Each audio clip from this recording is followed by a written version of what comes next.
Hace un año, creo, escuché en este canal una historia sobre sectas en el gobierno. Leí comentarios de que sonaba tan absurda. Claro, muy entretenida, pero demasiado absurda. Decían que la persona que la había compartido había tenido demasiada imaginación. Pero qué vueltas da la vida. Como bien dicen, hasta no ver no creer. Y a mí me tocó ver. Hubiera preferido mil veces jamás hacerlo.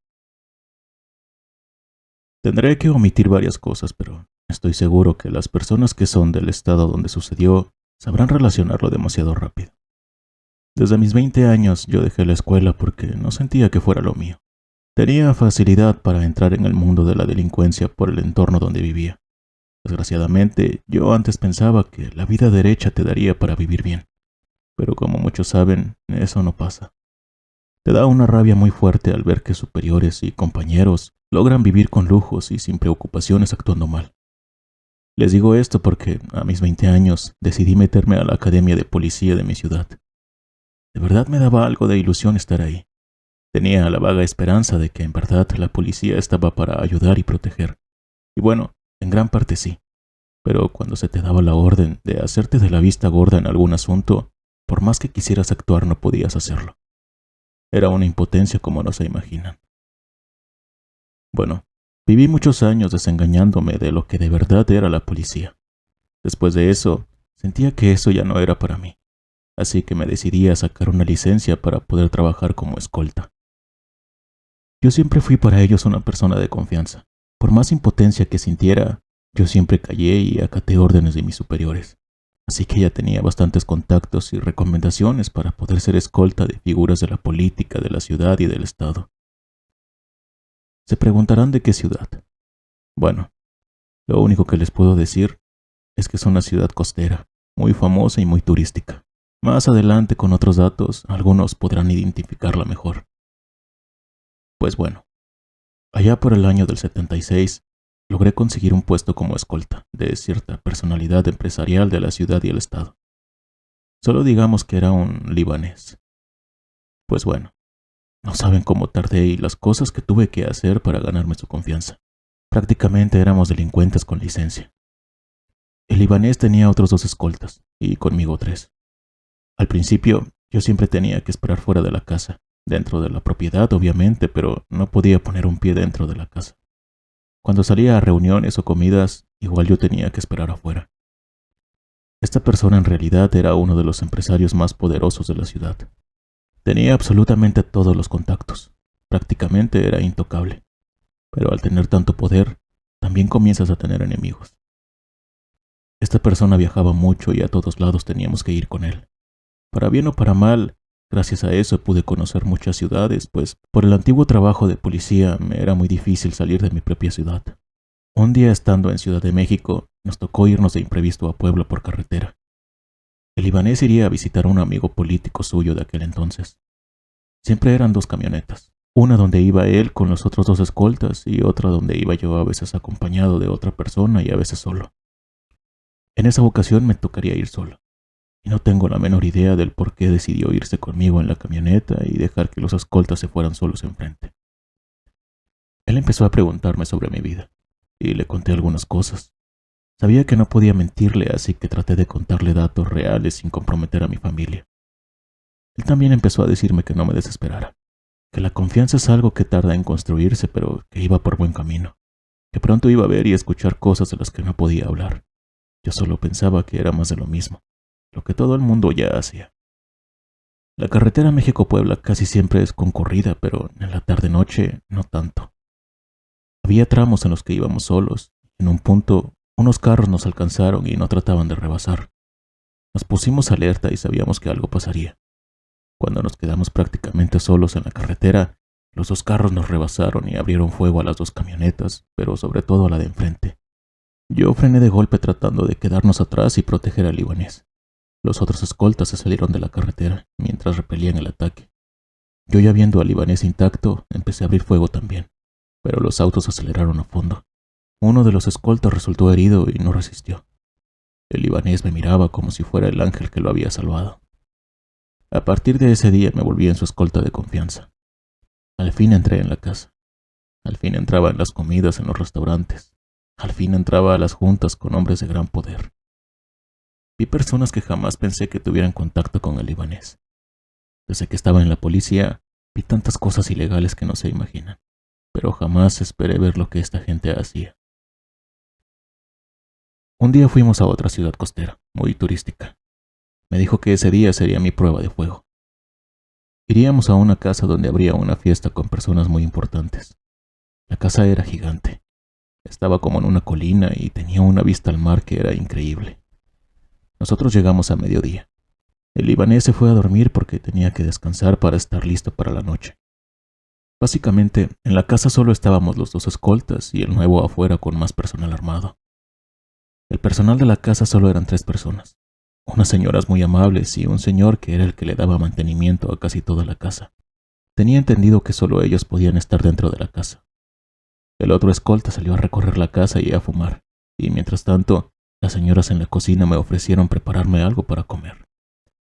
Acepté y les hice compañía en la cocina gigante de la casa. Tuvimos una plática muy amena. Ellas me contaron sobre la ciudad y cosas que pasaban en la casa, y de repente preguntaron si estaba consciente para las personas que trabajábamos.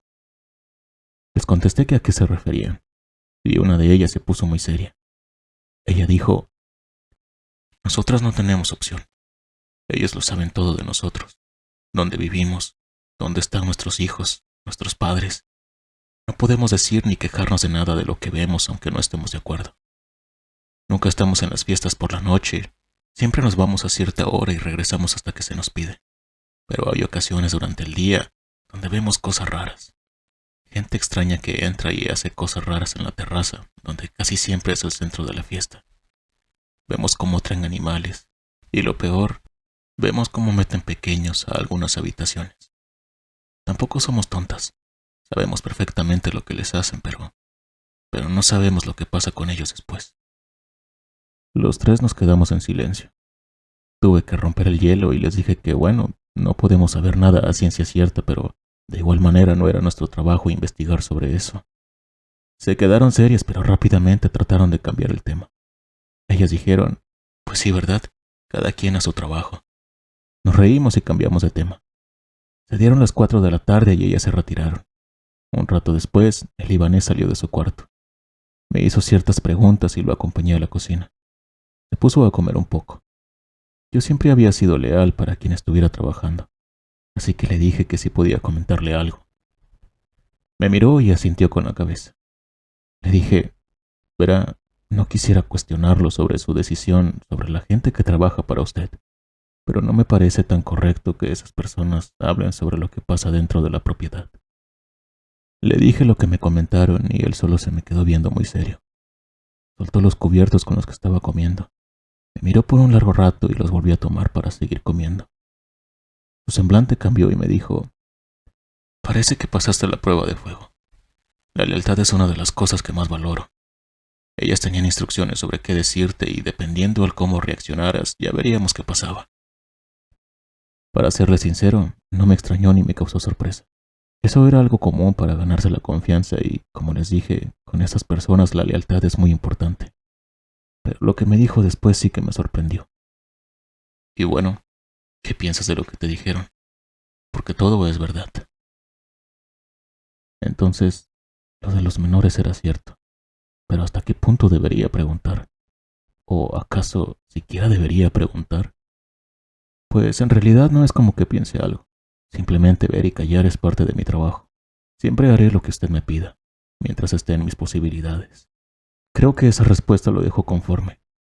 Siguió comiendo con tranquilidad y me dijo: pues entonces prepárate porque hoy verás algunas cosas muy interesantes. Se llegó la noche y empezaron a llegar muchas personas. Muchos empresarios que no conocía, pero sobre todo muchos políticos y altos cargos públicos.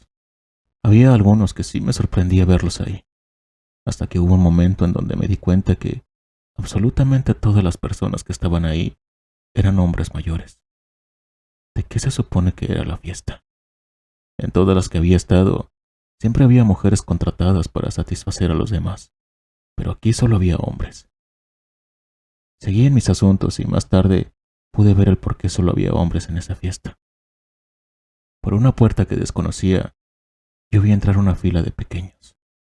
Solo de imaginar lo que iban a hacer con ellos, por primera vez sentí terror. Algunos se veían muy asustados, y otros más tranquilos, como si no fuera la primera vez que estaban en ese lugar con esos hombres. De inmediato los pusieron enfrente y empezó un tipo de selección horrible donde cada uno iba escogiendo a uno de los pequeños. Fue horrible ver a esos hombres con los pequeños alrededor de toda la casa, y aún más horrible ver cómo desaparecían en las habitaciones de la casa. El libanés de vez en cuando volteaba a verme con una sonrisa cínica y un pequeño en sus piernas. La noche siguió y yo cada vez más asqueado. Ya era muy tarde de madrugada. Quedaron solo 10 personas, incluido el libanés. No sé si fue casualidad o si así estaba planeado. Todos eran políticos y algunos gobernadores en funciones. Uno de los pequeños empezó a llorar y a gritar histéricamente, y no era para menos. Lo fueron a encerrar a un cuarto y después el libanés me pidió que saliera de la casa hasta que me volvieran a llamar. Así lo hice. Estaba al frente con el otro escolta. Aún podíamos escuchar voces adentro. Escuchamos cómo volvieron a sacar al pequeño. Seguía llorando y gritando. Se escuchaban las voces de esos hombres riéndose, cosas de cristal quebrándose, el pequeño gritando con más terror aún, hasta que todo se volvió silencio. De pronto se escuchaban algunos movimientos y pasos, pero nada más. Ahí nos quedamos hasta que amaneció. Llegaron las señoras que se encargaban de limpiar. Me saludaron con una sonrisa extraña. Parecían como tristes. Decepcionadas creo que sería la palabra. Entraron y después de un rato el libanés nos pidió pasar. Ya estaba cambiado y arreglado. Nos dijo que ya nos teníamos que ir. Solo haría unas llamadas, pero que subiéramos sus cosas y maletas a la camioneta para irnos al aeropuerto y aprovecháramos para comer de una vez. La comida estaba intacta.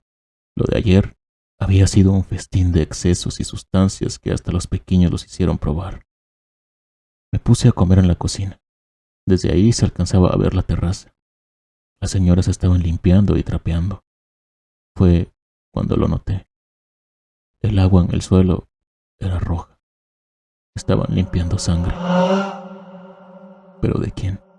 ¿Qué había pasado? ¿Acaso el repentino silencio del niño la noche anterior también fue su final? Mi mirada cruzó con una de las señoras. Fue como si supiera todo lo que estaba pensando y las preguntas que me estaba haciendo. Ella volteó al suelo a ver la sangre y volvió a verme. Solo asintió con la cabeza. Mis ojos se abrieron y solo pude sentir terror. Dios mío, ¿qué le habían hecho? Como pude, guardé la compostura para que el libanés ni el escolta se dieran cuenta. Ese día nos fuimos y por unas semanas todo marchó normal. No podía sacarme de la cabeza todo lo que había visto y me seguía preguntando qué le habían hecho a ese pequeño. Escuchaba sus llamadas con los políticos que estuvieron en esa fiesta hablando de sus aberraciones con ciertas palabras claves. En una ocasión nos tocó regresar a esa casa en la playa. Esta vez no habría una fiesta. Solo eran negocios, pero sabía que algo iba a pasar esa noche. En efecto, después de todo lo que tuvimos que hacer, en la noche el libanés me pidió que fuera a recoger una mercancía a cierta dirección, que fuera muy discreto. Aunque teníamos todos los contactos de la ciudad, en ese entonces la Interpol estaba en la ciudad justamente investigando el tema de aquellas fiestas que se daban. Al parecer, era un comercio de pequeños el que se estaba dando en esa ciudad.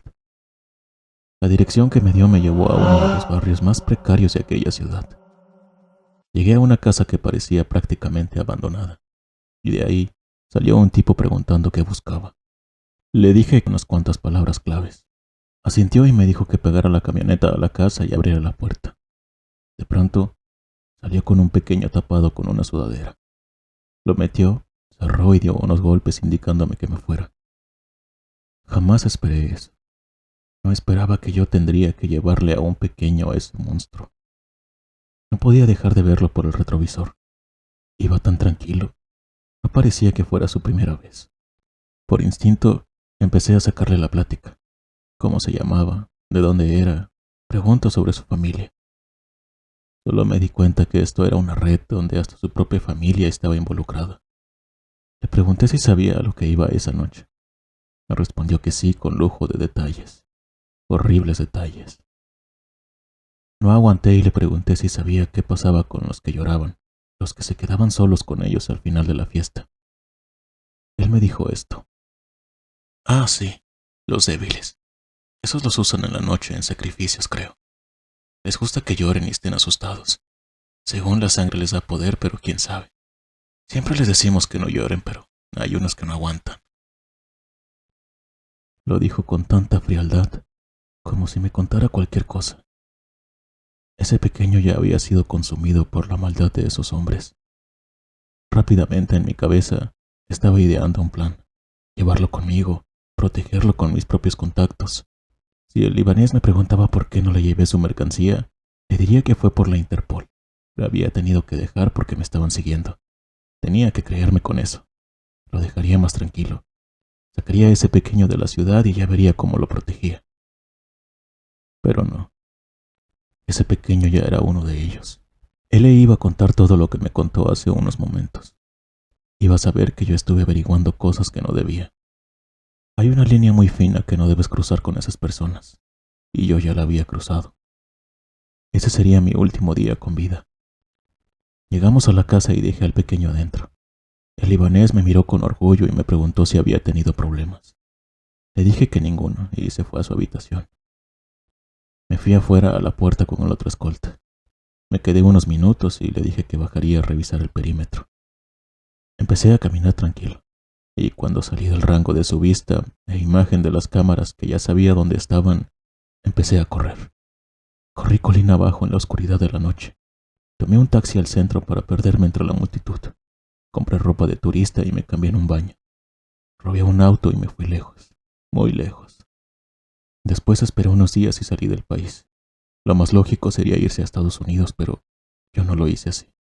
Me fui a otro lado. Poco tiempo tuve para procesar lo que esos políticos y empresarios hacían. No solo las cosas aberrantes con los pequeños, sino los sacrificios, rituales o no sé qué cosas eran. Tiempo después, gracias a amigos, supe que estas personas cayeron presas gracias a unas grabaciones de llamadas donde hablaban de su intercambio de pequeños. Pero había algo más que no salió a la luz. Algo que no querían que la sociedad supiera. Los sacrificios eran reales y no quisieron sacarlos a la luz. Todo lo harían legalmente sin mencionar nada sobre eso. Pero ¿para quién eran los sacrificios? ¿Por qué a los que se asustaban y lloraban? Seguiría siendo un misterio para mí. Solo les puedo decir una cosa. Por más que esas personas les prometan cambios y mejoras, el país nunca va a cambiar. En las noches y tras las puertas de sus mansiones, seguirán dando sus fiestas de horror noche tras noche, invocando y sacrificando almas para seguir manteniéndose en el poder. Por lo que a mí corresponde, jamás volveré. No quiero volver a estar cerca de todo eso.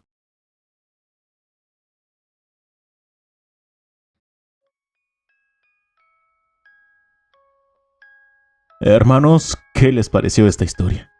Creíamos que la primera de sectas en la política sería la única historia de este estilo, pero vean qué sorpresa nos llevamos. Creo saber de qué persona y qué caso hablan, pero déjenme saber en los comentarios de quién piensan ustedes para poder confirmar. Los espero.